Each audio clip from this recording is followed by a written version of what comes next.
Hello, hello, welcome. Good afternoon, everyone. This is Anissa Avon, and I'm here with our guest expert, Lyndsey Fry. Hello, Lyndsey. Hi, So glad to have you today. so excited to be here. Thank you. So we're going to get started pretty quick. Our topic today, shifting your perspective during a crisis, kind of important with Olympian Lyndsey Fry. This is our Leading in a Crisis virtual summit, and I want to say thank you to our sponsors. So big thank you to the Whitmarsh Consulting Group, David Whitmarsh, the CEO, and his team of ultra talented multi-channel marketing specialists have truly come through to help us make this summit a possibility. So thank you, my friends over there at the Whitmarsh Consulting Group.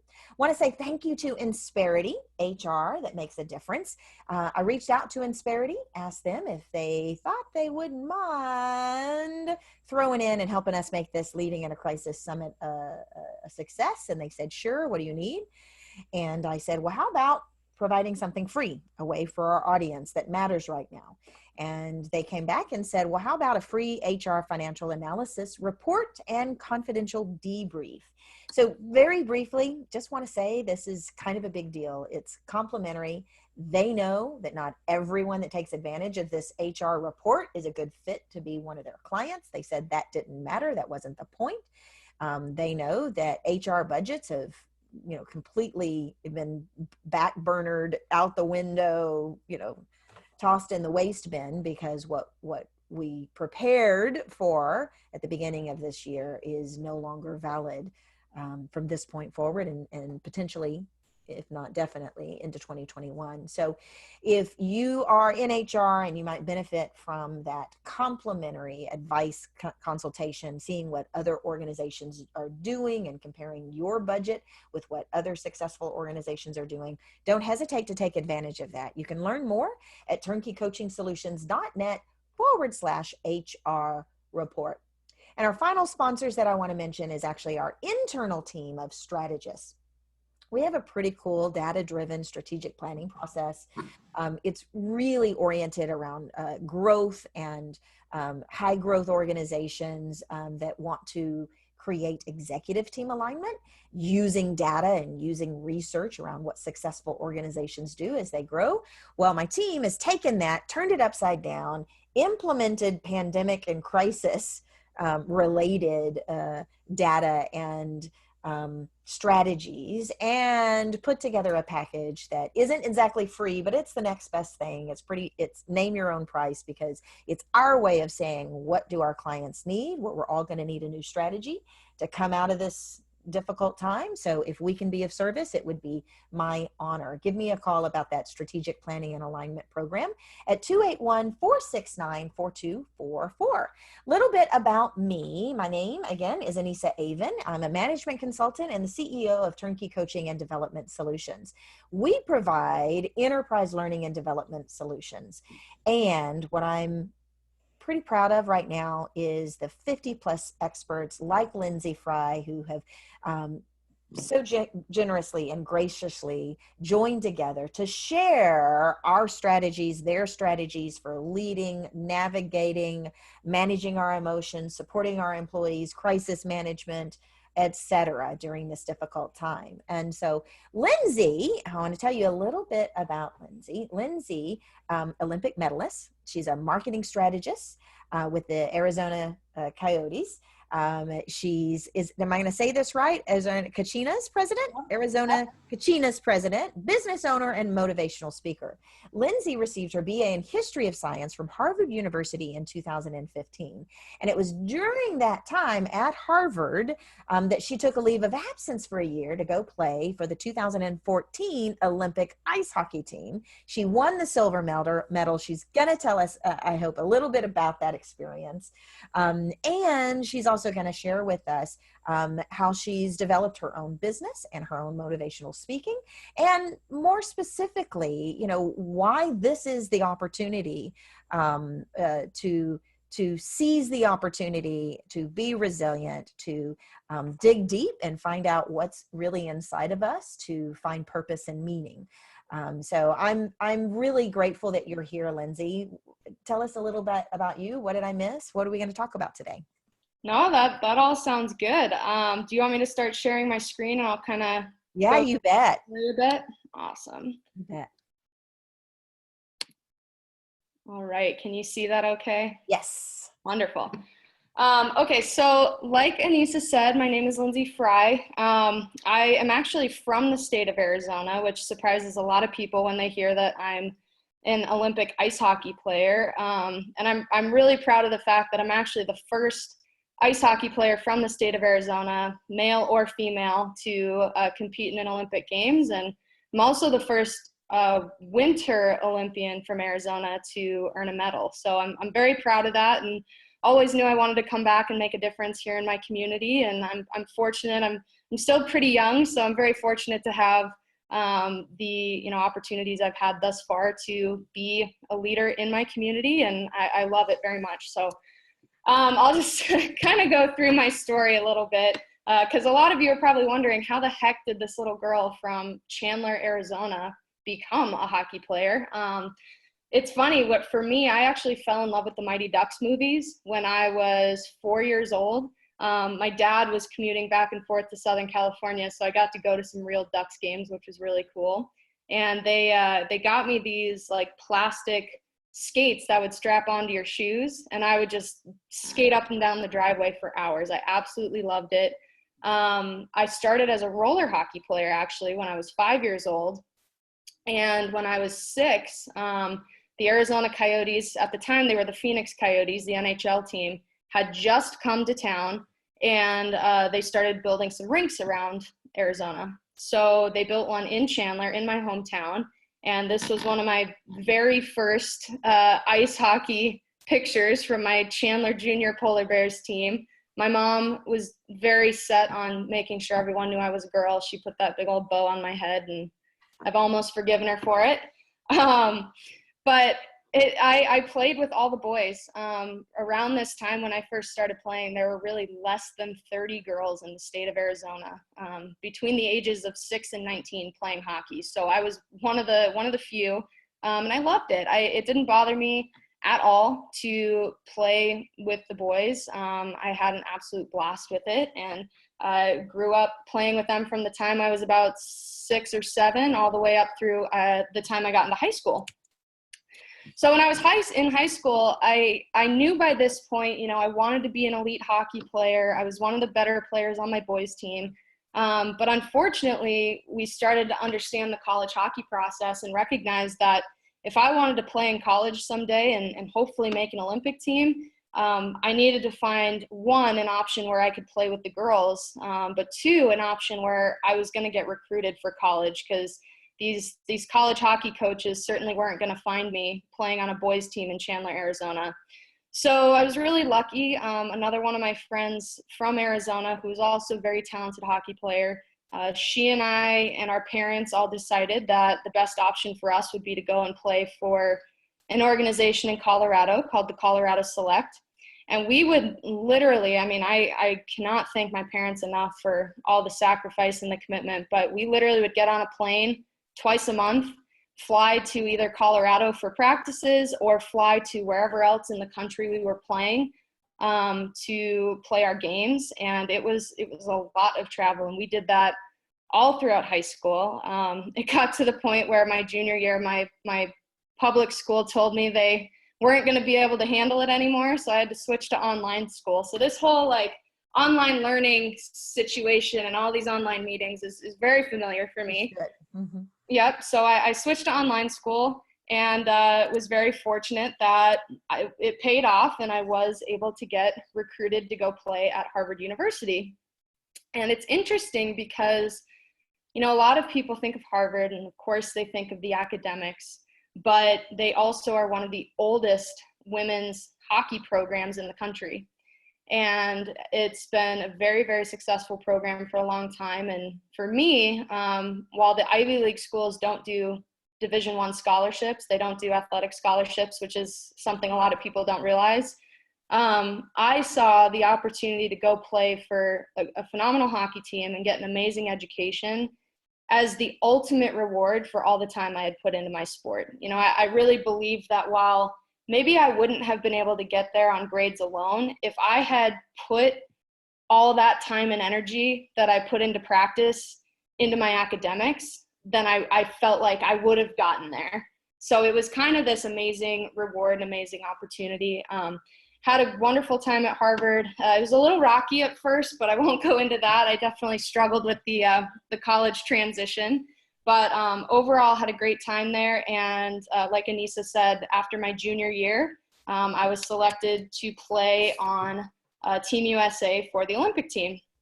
And at the end, I mean, you guys can ask me any questions you want related to that. I could go down a million different rabbit holes related to the Olympics. But it was an extremely challenging time, physically, emotionally, mentally. It's something that you have to be 100% all in. And it was a really challenging experience, but ultimately to be able to wear that jersey in Sochi, Russia with my entire family there was just one of the most amazing experiences I've ever had. And I think more importantly, what it's been able to give me, which I'll talk about in a little bit, but for me, I knew it was so much more about representing my country. It was about representing my state and representing little girls in my state. And it's really become a driving factor for how I lead and why I do the things I do. So I would be very impressed if any of you watched this game, but it was a heartbreaker. We were winning 2-0 with 2 minutes left in the game, and Canada ended up coming back and tying it, and we went into overtime and we ended up losing. And it's always tough because in order to win a silver medal at the Olympics, you have to lose a game. So it's a really heartbreaking experience, as you can see by all of our faces. But like I said, I mean, my family was there, and in this picture, I'm actually looking up at them. I knew exactly where they were sitting. And it was like out of a movie. I mean, I just had all these flashbacks going through my head of everybody who had helped me get to that point, from the time I was a little girl in Chandler to my time in Colorado to my time at Harvard. And I realized in that moment, that's what I wanted to do. I wanted to be the one to make an impact in someone else's life so that they could go on and achieve their dreams. And that's really been, you know, the driving force for everything I do today. So like Anissa said, I own my own business, Lyndsey Fry Hockey. It's interesting because when I was getting ready to graduate from Harvard, I wanted nothing to do with hockey as a career. I saw it as like this waste of my education. All my Harvard friends were going and looking at these big finance jobs or looking to go to med school or law school. And I just saw getting involved in hockey as a cop-out. And it was interesting because my parents helped me set up my LLC, and, you know, they were my early investors, got me some of the equipment I needed. And originally I was going to run a camp in Arizona, run a camp in Colorado for a year, maybe 2, and then call it good. Like, okay, I gave back to my communities and I'm good. And it was interesting because I started to really fall in love with the back end of running the business. And I ended up realizing, you know, if there are girls playing in Arizona, maybe there are girls playing in other non-traditional hockey markets. And I literally started Googling the most random states I could think of. I was like, Alabama girls hockey, Georgia girls hockey, New Mexico girls hockey. And I just compiled this list of contacts and ended up running, I think, 10 or 11 camps in my first year. So that picture in the upper left is actually from a group in Portland, Oregon, of all places. So that's really my niche, is going to these non-traditional states where there are girls playing, but nobody's really going and giving them attention. And it's attention that I think they deserve. So I've had a wonderful time doing that. And then I also have been working for the Arizona Coyotes for the last 2 years. And Anissa and I were chatting about it earlier, and we can talk about this later, but I did get furloughed today. This morning I found out. So I'm kind of working through that, and it was funny. I told her, you know, I was very much considering not doing this today, but then I was like, you know what? No, this is what everybody needs to hear, is how do you continue to lead during these challenging times. So yeah, I've been working for the team for the last 2 years. I've been doing a lot of stuff with them, with some girls hockey stuff longer than that, as just a contracted employee. But within my role at the Coyotes, which is, like Anissa said, doing a lot of marketing strategy, I also am the president of our girls hockey association called the Arizona Cachinas that has, this season, it looks like we're going to have almost 200 girls as part of that. And the crazy thing is that's only like 25% of the girls who are now playing here in Arizona. So there's a lot of opportunity to grow, and it's definitely come a long way since the 30 girls that were playing when I was a kid. So right now, I mean, this is part of the female leadership for our Kachinas group. So right now, for me, what's really relevant for this topic as far as changing your perspective, looking for opportunity, leading during a crisis, it is like more relevant today than it's been this entire COVID-19 experience for me, because now I'm trying to figure out, there's still 200 girls who are looking to me to provide them this experience. And if I'm furloughed, it's figuring out, okay, well, if I'm not allowed to work, how do I continue to provide them this experience? So a lot of this is going to be very relevant, and I think create a really great conversation. For sure. So moving into kind of I didn't want to go too heavy on like the lecture or the talk part of it. But I do absolutely love this exercise, and some of you have probably seen it before. And for those of you who haven't, you probably were looking at the title of this talk going like, what is she talking about? Like, opportunity is nowhere? That sounds depressing. But it's really all about shifting your perspective, because some of you are looking at this and reading opportunity is nowhere. But I look at this and I see opportunity is now here. And I think this is something that no matter how challenging times get, no matter what situations we get put in as leaders, or, you know, even if you're a coordinator at some of the bottom levels, regardless of where you are in an organization or what it is that you do, I genuinely believe that there are a lot of opportunities in front of us to make a difference and to come out of COVID-19 in a better place than we started.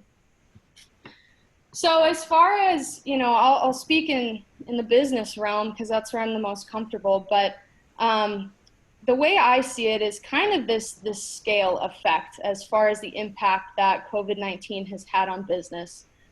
There are a lot of organizations, I would say probably more than not, who are in this category of slow, where business has completely slowed down because they can't execute on their business models.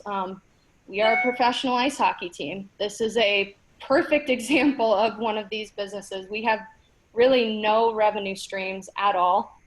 Even at our youth hockey level, where we normally would run camps in the summer, the ice rinks have all been closed here locally. So this has been really where we've sat. There are a few, I wouldn't say a ton, but there are a few where business has been, I would imagine, fairly straightforward. Online education groups that this is their normal. I don't think there's as many of those types of businesses, but they are out there. And then there's this group like the Amazons of the world, the Zoom, holy cow, Zoom is raking it in right now. Whatever company, you know, has Clorox wipes, like all these companies that now their business is soaring. Yeah. So there's kind of these three different categories. And I think it's important to recognize that regardless of where your organization or you personally fall, if you're, you know, self-employed or whatever it is, there are opportunities for everyone. So I'll focus more on the slow-moving businesses and the fast-moving businesses and just some of the things that I've been thinking a lot about. So we'll start with the slower businesses where things have really just come to a halt. I think we all know that whether it's you as an individual looking for professional development and coming on to calls like this, or if it's you leading a team of people, when things get crazy and they get busy, we all have those like, oh, I wish I had the time to get this done. I wish I had the time to make this process more smooth. I wish I had the time to adjust these policies to better fit our organization or our team. And so and I think this is something that a lot of people are taking advantage of, but really try to focus on those projects that you always wish you had time for. I think I've been just really encouraging a lot of people on my team that I've been leading for the Kachinas, and just say, look, everything that you feel like you never get to work on, let's bring that to life and figure out how we can use this time and not let it escape us. And, you know, we don't want to be kicking ourselves in 2 months scrambling, being like, why didn't we work on that when we had all the time in the world? I think the other thing is, I like to think about this equation. It's E plus R equals O. And that stands for event plus response equals outcome. And we can't necessarily control the outcomes, but we certainly can't influence them. And the only piece of this equation that we can actually control, of course, is our response. And so I think it's really important that no matter what events you're dealing with as a result of COVID, I want you to continue to challenge your responses. This is something that we've been trying to do, because I think when you start to challenge the way that you look at things, you challenge your perspective, you look at alternative ways to respond that maybe you haven't responded like ever before. And that's where I think we're going to see innovation, because we're going to start responding in different ways that are going to lead to a different outcome than we've ever experienced. So I think that businesses that have slowed down should really start doing that. And the last thing is, I put in here, you know, avoid being too good to think of yourself as the cab industry. And, you know, when I was in business school at Arizona State, they always brought up the example of Uber and Lyft completely disrupting the cab industry, and the cab industry not responding quickly enough. I think the reality is that we can't let ourselves slip into this mindset that, you know, everybody's dealing with COVID, and as soon as it's over, we're going to go back to normal and our business model is going to work exactly the way it's worked in the past. Our team culture is going to be exactly the way it was before we had all these furloughs. There's going to be a lot that's different. And, you know, as everybody knows, we've been talking a lot about the new normal. And so what I think is really important is, you know, don't get complacent thinking that you are like the, you know, thinking like the cab industry. Don't get complacent thinking that your model is so good and it's worked for so long that as soon as this is over, everything's going to go back to the way it was.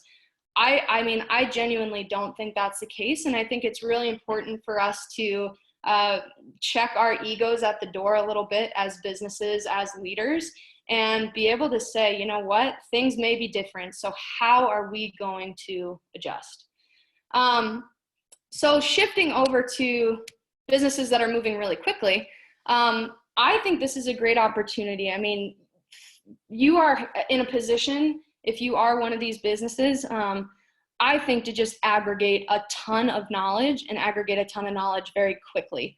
That's going to be something that whatever industry you're in, as we shift into new normal, there are going to be a lot of organizations who have been spending this time trying to innovate, trying to stay above water, and they're going to need answers when we come out of this. And so if you are an organization that you're fortunate enough to continue business as usual and really learn a lot about, you know, how customers are thinking, how your employees are thinking, how, you know, what new normal is really going to look like based on some of the trends that you're seeing, that's going to be something that, you know, you're going to be able to really gain a lot of trust from your industry, and they're going to be looking to you to share the knowledge that you learn.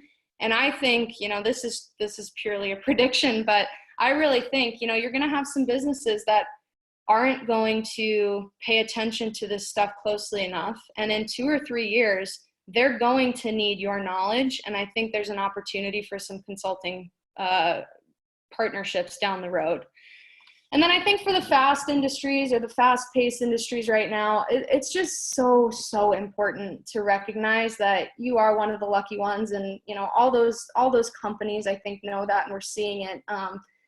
And we just have to continue to provide whatever services we can and whatever value we can for the goodwill of people right now. I mean, we need each other more than ever, whether that's individuals or within companies or just businesses in general. And I think by doing so and just continuing to have a lot of corporate goodwill and doing good things for people. It's going to lead to long-term brand loyalty, which when we pull out of this, I think the companies who do this the best are the ones who are ultimately going to see the most success down the road. So I like to think of, and I think everybody understands this for the most part, I see perspective as, or shifting perspective as a complete domino effect. When one person really buys in and you get another person to buy in, and now you are creating this effect where more and more people in your organization or on your team are buying into shifting their perspectives, it can really create a powerful thing. And one of the things I always talk about is, you know, I obviously don't know what everybody's role is who's on this call and watching, but I think about leadership in two ways. If you're on a team, there are title leaders and there are support leaders. And title leaders those are your CEOs, those are your VPs, those are, you know, on a hockey team, those are your captains and your coaches.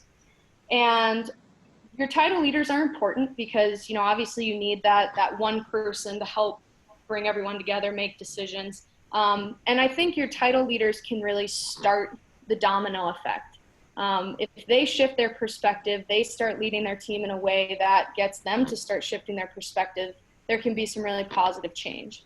But then there are these things called support leaders. And that's, in my opinion, a choice for everybody else. For everyone else who maybe doesn't have the title of CEO, VP, manager, like whatever it is, wherever you fall in the spectrum, I believe that everyone can be a leader. And I think it's really important for us to continue, no matter where we are, to be support leaders and support the idea that we can shift our perspective for the better.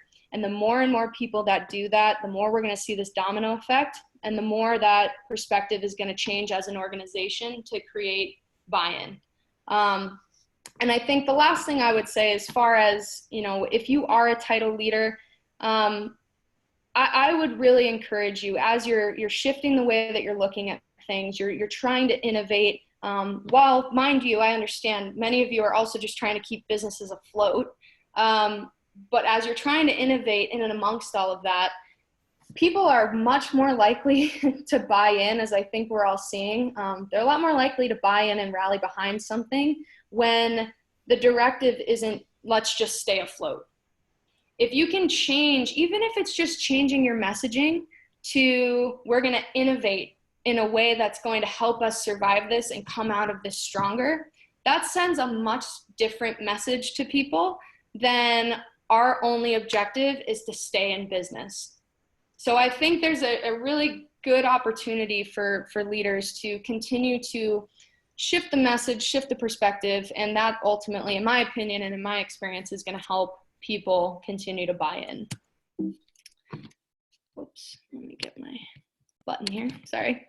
And then the last thing, I mean, I think, like we talked about earlier, I think regardless of what business you're in, whether things have slowed down, whether they've picked up, I see this as such a wonderful opportunity for everyone to build their brand and, frankly, to tarnish their brand if they don't do it right. We're seeing it in a lot of different companies. They're doing really, really wonderful work trying to give back to the community, help people out. And I think those are the ones who, when this is all said and done, those are the brands people are going to want to buy into. And I think it's really important to, as you're trying to figure out, well, how do we continue to build our brand when we're just trying to stay alive? And I think it really comes back to your why. You know, it would be easy for me right now. And like, this is something that, like I said, is very, very fresh. It would be easy for me right now to just say, all right, well, I'm furloughed, so the girls better figure it out. And if the whole program falls apart, then I'm going to have to put that on the Arizona Coyotes. But that's not my why. My why is that every opportunity I've ever had in my life has come through the sport of hockey, and that's why I'm involved in the girls program, and I want to be able to give those experiences to them. So that's not an option for me when I think about the brand of the Kachinas, when I think about the brand of the Coyotes, and frankly, when I think about my personal brand as a leader. So I think whatever your organization is or does, whatever services or products you sell, continue to really dive deep during this time of crisis into why is it that we do what we do? And then from there, okay, how do we take that why and genuinely give more than we take right now? And some people don't have a lot to give. You know, not everybody can be donating things left and right to people in need. Some people are really just trying to ensure that their employees can feed their families at the end of the day. And so I think it's really important when you understand your why and you are very genuine about what you're trying to do, get creative with it. Think what services can you provide that really don't cost dollars and cents. They just maybe cost a little bit of time or a little bit of extra effort. And I think we're seeing this a lot, but I would just really encourage you during this time. It's so difficult, especially if you're struggling, to not want to just put your hands out and ask for help. But I really believe that, you know, if you give 10 times, someone's going to start giving back to you at some point, and it's really going to help not only with your brand, but I think also with your business and both the short term and the long term.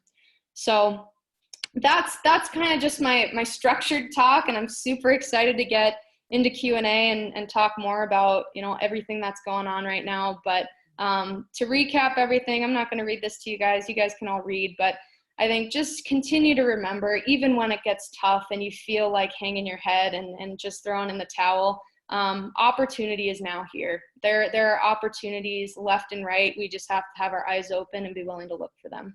So with that, I'll whatever. Fantastic.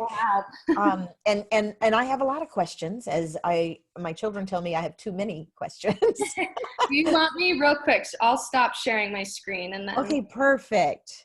So my first question has to do with the E plus R equals O. I can share a little bit with you that I learned that equation actually when I was 22. Yep. And it changed my life because until that moment, I had never imagined that I'm 100% responsible for the outcome. I'd always had that perspective of this happened to me. I don't like it. I better fight. Right. And so that particular equation, the event plus the response equals the outcome, changed my world. And even in this short time that we've spent with you, it's clearly embedded in who you are. Even from, okay, I've just been furloughed. What you shared with us wasn't what, you know, normal furloughed folks shared, which is, oh dear, how do I pay my bills? How am I gonna? No, it was this thought for how do I shift so that I'm still who I am supporting these girls. My question goes to, how did you integrate that throughout your life to have that be such a solid foundation of who you are and what you stand for? And, you know, specifically, you know, as an athlete, you had to also have moments where events happen, injuries happen, you know, pain happen, and you shifted out of that. Can you share a little bit about how you built that muscle, E plus R equals O, as who you are? Man, how much time do we have? Yeah, so I will be honest. I would say that it really sunk in for me closer to the age you were when it sunk in for you. I was not that kid. I was very fortunate my whole childhood. I had extremely supportive parents. But school and hockey, the two things that mattered to me, both came pretty naturally to me. I was always a good student. Like, you know, I always turned in my work. I worked hard, but I was never the kid who had to like go to study hall and like put in the extra effort. And it's kind of the same thing with hockey. So when I got to college, I'm thinking like, I am the stud from the Southwest. I'm going to tear it up. I'm going to be a first line player as soon as I get there. I'm going to crush it in school. And it was like the complete opposite. And I did not understand E plus R equals O because I was used to things coming easily to me. I was used to my parents bailing me out. And I was used to being able to make excuses to get what I wanted. And so I think one of, you know, the most important things that ever happened to me was having my coach at Harvard. And the way that she coached was very, I call it hard hat mentality. She treated us all as equals. It didn't matter if you were a freshman, a senior, a starting player, someone who sat on the bench. Like, when we showed up at practice, she didn't care who you were. You put your hard hat on and you went to work. And that was something that I was not used to. So she definitely kind of helped me start to understand that, like, there are no excuses. Like, I am accountable for my response to whatever happens.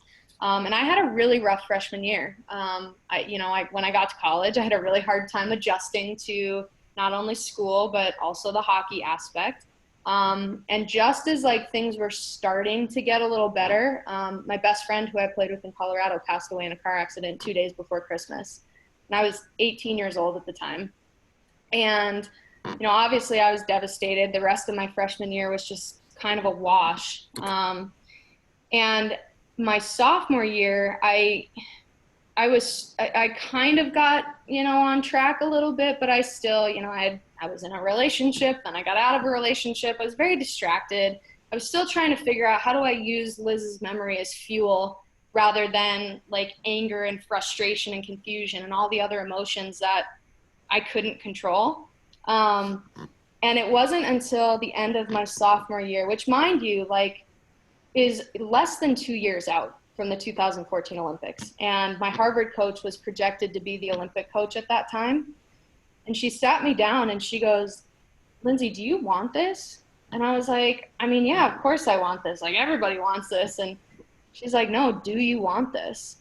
And I thought about it for a second and I go, "Coach, do you even think I have a chance?" And she was pretty blunt. She was like, "Well, first 3 lines, probably not, but that 4th line's open for the taking." And for me, I think that's when E plus R equals O really sunk in for me. I was probably 20 at the time, maybe 19. And that's when I recognized that I was in control.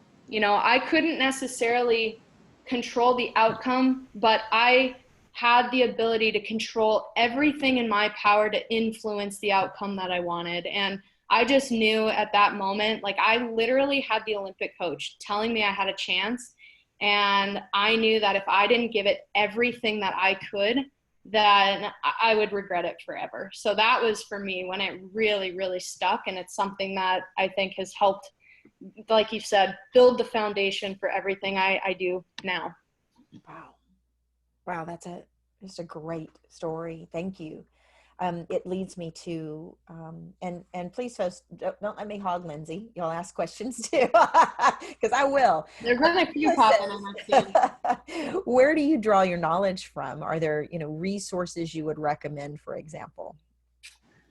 Yeah, I mean, I love reading. I think one of the best books I've ever read, which is, very reflected in this talk, was Start With Why, by Simon Sinek, which I'm sure a lot of business leaders have read. But what's interesting about that one, and basically for those of you who haven't seen it, you can get the gist. There's a TED Talk that's like 10 minutes long where you can get the gist of the whole book. But the whole idea is, a lot of people make the mistake in business of trying to tell people what they do, and then they tell people how they do it, and then they tell people why they do it, and it comes off very ingenuine and salesy. And he's like, people don't buy what you do, they buy why you do it. And that for me, I tried to read the book once before I was working for the Arizona Coyotes, and I couldn't get into it. And it was because I realized later it was because I had such a strong foundation of my why that, like, it wasn't really resonating with me. But once I got into a company where, there are a lot of different people who have a lot of different whys, which is very natural. And I think one of the biggest challenges in leadership is aligning everyone's why. I read that book in like 3 days because I finally understood what it looked like when a why was maybe a little unclear. So that was a really good one. I'm really into, if you don't like swearing, you're not going to like it. I'm not a huge fan of swearing, but like, it just is what it is. But I've been really into Gary Vaynerchuk lately. He puts a lot of stuff out on all different social media channels, and a lot of stuff about just like patience, accountability, leadership, figuring out, like, kind of to that point, figuring out your why. So I've been really into him. And yeah, I think at the end of the day, though, like, nothing replaces experience. So I try to do anything I can to put myself in positions and do things like this that continue to stretch me and challenge me and give me experience to build my knowledge. Perfect. Excellent. That leads me to the other piece of experience. And, I'm not a formal athlete, but I'm a runner and love running. And my daughter and my son are amateur athletes. And what I am curious about is there is a point at which any craft, whether it's a sport or mastery in business, there's a certain number of hours. We've heard Michael Jordan, 10,000 shots, right? Yeah. And 10,000 takes 10,000 acorns for an oak tree. So for you, when you were in that moment with your coach in Harvard, and she was basically open the door for you, well, it's up to you. Do you want this? Because it's a possibility. There had to be that light switch. And what I'm curious about is, what was the plan from there? How did you reposition yourself to actually know, if I haven't been giving my all before now because I've been distracted or whatever, what does my all look like, and how will I measure that to know this is my all? Yeah, it's a really good question. I think one of the reasons I'm so passionate about coaching the mental side of the game and whatever it is because at that point, I mean, I knew for years what to do. I had been going to USA Hockey camps since I was 15 years old, and they talked about the same things. This is, we're a fast twitch muscle sport, so you need to be doing sprints as your conditioning this many times a week. You should be lifting in these ways, doing, Olympic lifts once you're trained how to do it. You should be eating these foods and these amounts. I mean, I knew what to do for years. The problem is I didn't understand the things that were up here. I didn't understand motivation and commitment and growth mindset and focus, awareness, like all the things that really build up your mental toughness and your mental performance. Those were the things I didn't understand. And I think when that moment happened for me, it was really less about building out this super unique plan and more just about really organizing my mind to be able to actually execute on all these things. So, specifically it looked like, obviously pushing myself in the weight room, pushing myself with conditioning, which is always my biggest weakness. I wouldn't say I should. I would definitely go half speed on things, because I just, up till that point, it was well, I'm really skilled on the ice, so I just have to get through conditioning. I don't actually have to push myself to my hardest. So I definitely pushed myself harder. I would try to do some extra conditioning just to feel like I was going above and beyond what everybody else was doing. My nutrition completely changed. Again, not necessarily anything that I didn't already know. It was I knew that, hey, maybe I shouldn't have 3 cookies after dinner if I want to make an Olympic team. It was just taking what I knew and actually doing it. So I think that was a lot of it. I became very, very obsessed with the process, which is huge. I was 2 years out from the Olympics, so I couldn't just obsess about the end goal. I had to really dive into the process. So I kind of created some smaller goals along the way. When you're trying to make an Olympic team, you have to get invited to multiple camps along the way. So it was nice. I kind of had these set mini goals and checkpoints to hit.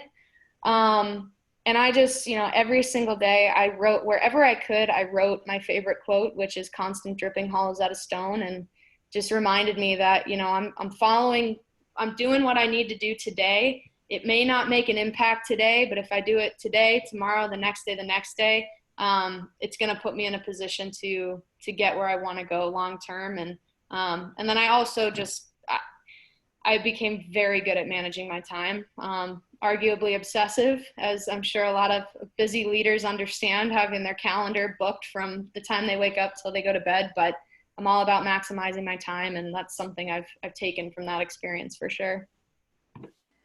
Wow. Okay. So I'm going to share with you my takeaway from that little nugget filled beauty. First, what a cool quote. Constant dripping hollows out a stone. Did I catch that right? Brilliant. First of all, just brilliant. Karen wrote, yes, thank you for highlighting the importance of the process. Awesome talk. Thank you, Lyndsey. One of the things that I always like to do when I'm in a learning space is repeat, what was it that I just learned? Yeah. And what you just shared, and my takeaway from this is incredibly valuable. It was get busy organizing my mind. Yeah. And then you said, execute against what I already know. I think that speaks to many of us. We've read it, even those of us who haven't had years of personal development, there's still an intuitive knowingness about what we need to do to reach our goals. And could I chime in on that really quickly? Please. Yeah. I think one of the other things that is and again, it goes back to everything I've been talking about, but it's so true. Like, if you are having trouble being consistent with something, like, reevaluate your why. Because if you have a strong enough why, you will always find a way how.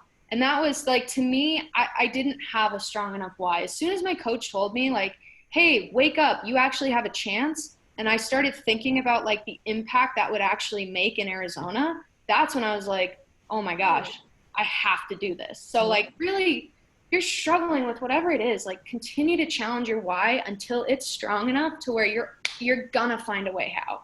So sorry to interrupt, but that was. No, don't ever apologize. That was brilliant. And the other takeaway is just that reevaluate your why and remember your why. I think so often we forget our why. We might have it at the beginning of our, practice process, our dripping process, but somewhere along the way we forget why. Especially when in conditioning, you're now on sit up number 2000 for the week or whatever that number is. And then the other piece is exactly what Karen was saying, the process. Work the process. You also said manage your time, maximize your time.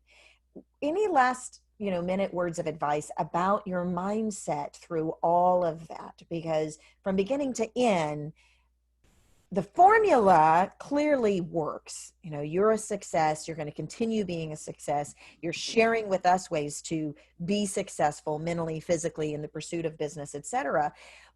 And we're going to have these moments of, we'll use the dodgeball, dipping and diving and dodging, right? If not just flatlining, considering the crisis that we're facing right now. So what does someone have to do to maintain their mindset through this?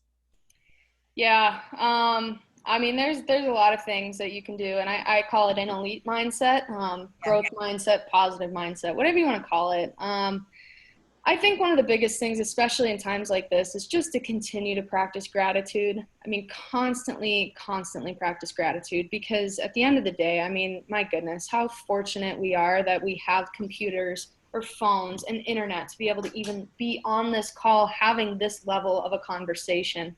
There are people very sick. There are people who can't be with their family members who are very sick. So I think just really when you exercise gratitude, it helps you put everything in perspective a little bit. I think certainly continuing to focus on controlling what we can control. Focusing on the fact that this will not last forever, as is the case with everything, this too shall pass. I think, as far as kind of being in a slump, it was interesting. I did a mindset call with a youth hockey association yesterday. And one of them asked me, how do you get out of a slump? And the big thing that I said was just, don't judge yourself too hard. I think a lot of motivated people, a lot of you who are probably watching this and want to get better, you're incredibly motivated, which is wonderful. But be okay feeling, some of the feelings that you're experiencing right now. Be very empathetic to the people that you're working with or working for. And I think just when we take that pressure off of ourselves and just say, okay, I'm feeling a certain way. What can I learn from it? Find a way to let it go, okay? Whether that's doing a refocusing breath, whether that's doing some sort of self-affirmation. And then you just have to make the next best decision. And if it happens again, where you have another day where you're not feeling 100% because it's brutal being inside all day long, don't judge yourself. Just keep making the next best decision over and over and over. Control what you can, and do what you can to exercise gratitude and stay positive. It's hard. There are days where it is very hard, and today's been an interesting day for me for sure, but I have to be honest, getting on this call has taken my energy from here to here. So I'm very grateful for all of you and Anissa for the opportunity, because this is wonderful. Well, this has been incredibly uplifting. Super excited about your motivational career because, my dear, you have the chops. Thank you. I want to let folks know, I'm going to show my screen again so they can see, folks can see how to get a hold of you. I also want you to share with folks why, what most of our audience are corporations and HR professionals. When does an organization hire Lyndsey Fry?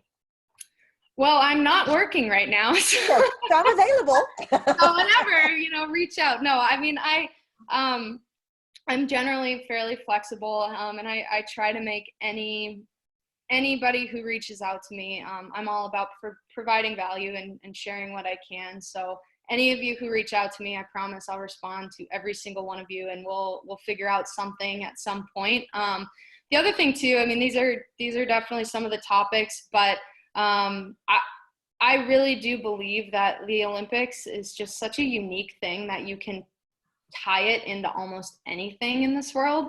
So really anything that you guys want from a topic perspective, I kind of have my core talks, but I definitely customize depending on who I'm talking to, and try to have some fun with it. So whatever you guys want or need, I try to provide value in whatever ways I can. I will say, so Anissa reached out to me last week, and it was like Monday, and she's like, you're going to have a great opportunity to have people interested in, wanting something, to take with them from this experience. And I'm like, man, this is my biggest issue. Like, I don't have anything for anyone to buy.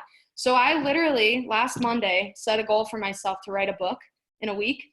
And my intention was to have it ready to go for today.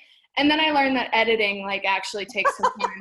But I do have a 100-page book written talking about my experience and kind of my process and everything. So wow. It'll hopefully be edited by the end of July and out in the fall if anyone's interested. So keep on the lookout for that.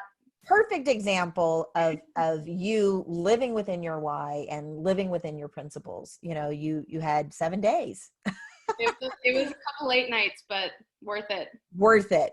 Well done. And thank you, because I've been wanting to do this. I've been wanting to write this book, this specific book, for 5 years, and just needed a little kick in the butt to do it. So I thank you. Virtual high five.